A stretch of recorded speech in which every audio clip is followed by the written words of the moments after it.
Welcome back to AI Brief. We're diving into some really fascinating developments in AI today. It's episode 92, and we've got a lot to unpack. Google is back on top, OpenAI is pushing boundaries with images and videos, and Apple's making big moves in hardware. Plus all the other interesting happenings in the world of AI. Ready to get into it. Absolutely. So let's start with this. Google's new experimental AI model.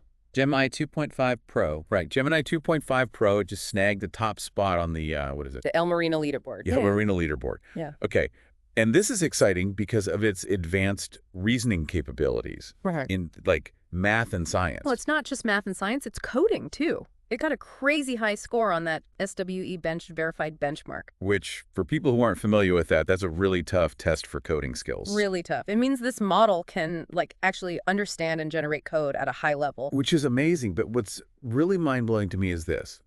The context window. Oh, yeah. 1 million tokens, 1 million tokens. and they're planning to double that. To 2 million. Think about that. You could, feed an entire code repository to this thing, and it could understand the whole project. The entire thing. So, like, forget just writing a few lines of code. This is like understanding the logic and relationships across thousands, maybe millions of lines. It's a whole other level of processing power. So where can people access this? Right now, it's available through Google AI Studio and also for Gemini Advanced subscribers. So it sounds like Google's making a real push to make this kind of sophisticated reasoning power more accessible. Definitely. And what's interesting is they're doing it kind of quietly, not with the same hype as some of the other players in the field. It's almost like they're just letting the results speak for themselves. Exactly. But being number one on that El Marino leaderboard, That's not exactly subtle. not at all. All right, well, let's talk about OpenAI now. They've made some significant moves, particularly with integrating image generation. Right into their GPT-4o model and Sora, their video generator. So now their text and image systems are working much more closely together. Yeah, so now the visuals that ChatGPT generates, they have a much deeper understanding of the text around them. They can really use the context to create much better visuals.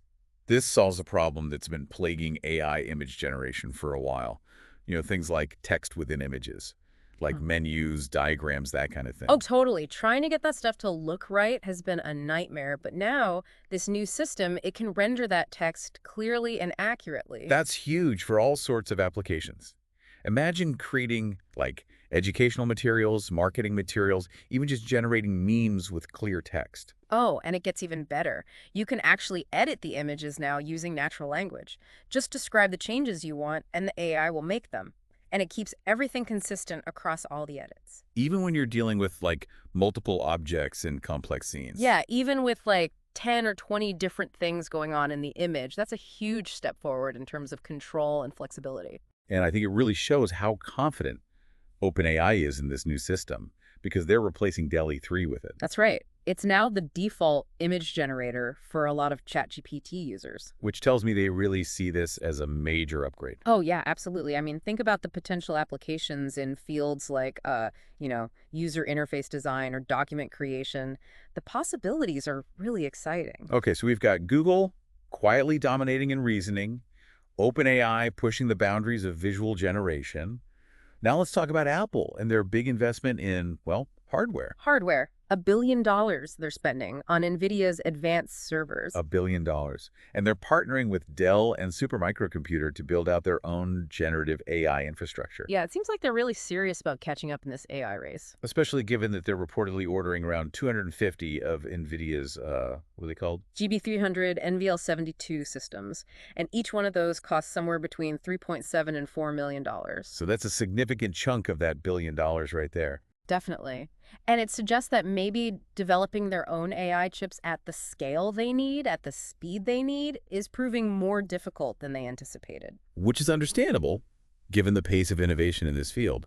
It's moving incredibly fast. It really is. And Apple, a company known for doing things in-house, for controlling the whole ecosystem, they seem to be realizing that they need to look outside for some of the horsepower, at least for now. It's a huge statement about the computing power that's needed to be competitive in generative AI. Absolutely. All right, let's shift gears a little bit and talk about something slightly different. Yeah, let's talk about Perplexity. The AI search startup. They just rolled out a new feature, and I think a lot of people are going to love this. Answer tabs. Answer tabs. Yeah, so basically, you can filter your search results by format. So, like, if you only want to see images or videos or shopping results. Exactly. And they even have a dedicated travel tab where you can book hotels right within the app. Oh, that's convenient. So it's all about making the search process more streamlined, more efficient, and just more user-friendly. I like it. Okay, so we've covered the big players, but there's always a ton of other interesting stuff happening in the AI world. Oh, yeah, for sure. OpenAI, for example, they've updated their advanced voice mode. They've given it new personalities. So you have different sounding voices. Exactly. And they've also made it less likely to interrupt, so your conversations should feel a lot more natural. That's something I think a lot of people have been asking for. And in the robotics world, Figure AI, they're making some impressive strides. Their Figure 02 humanoid robot. Yeah, they recently demonstrated it achieving natural walking, just through extensive training and simulation. So no real-world training needed.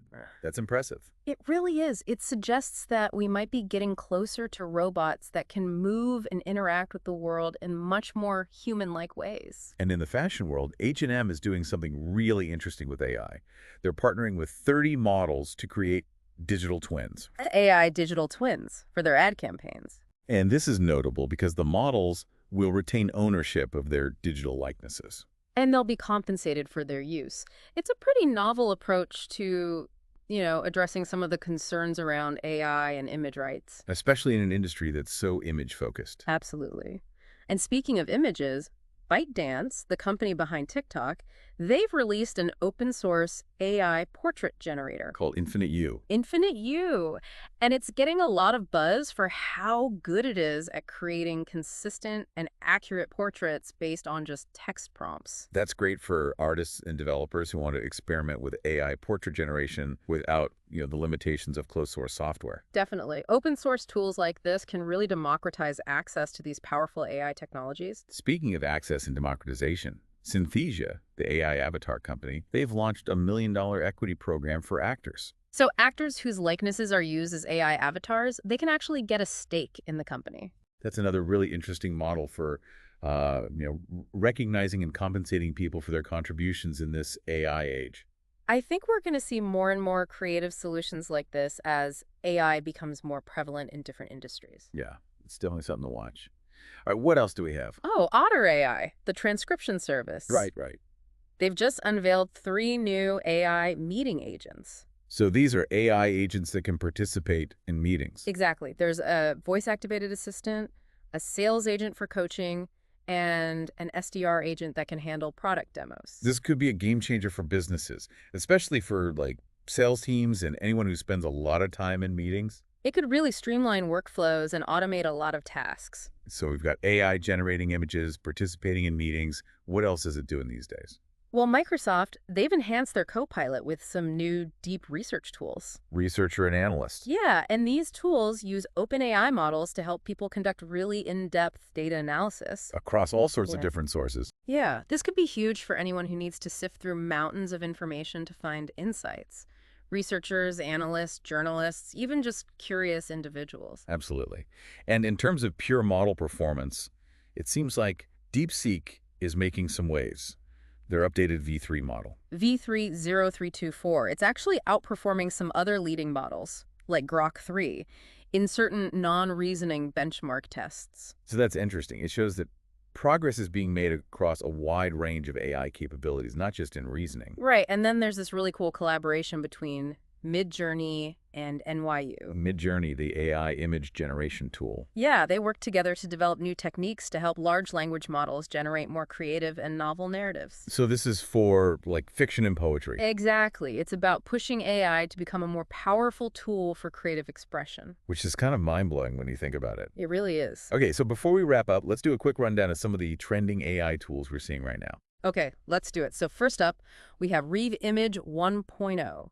An image model focused on realism and accuracy. Then there's DeepSeek V30324, an upgraded V3 model with, improved coding and reasoning. And Qwen 2.5 VL32B, a new vision language AI that's really good at understanding both images and text. And LHM, a tool that can create animated 3D avatars from a single image. MGX, a multi-agent AI team that can handle all sorts of complex tasks, like engineering and analysis. And Notebooks, a platform that can transform your videos, documents, and websites into more engaging content. U.com is offering a free year of their Pro service, which gives you access to over 20 AI models in one place. And Record AI, a WhatsApp assistant for reminders and organization. Finally, there's Promptimize, which helps you write better prompts for different AI platforms. So there you have it, folks. A whirlwind tour of some of the most exciting developments in AI right now. It's amazing how fast this field is moving. It really is. And it's only going to get faster. So what does all this mean for our listeners?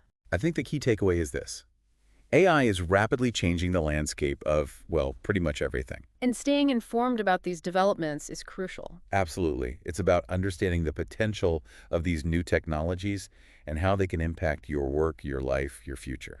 So if you found this deep dive informative, please do us a favor and follow AI Brief. And share it with anyone else who might be interested in staying ahead of the AI curve. Thanks for joining us. Until next time.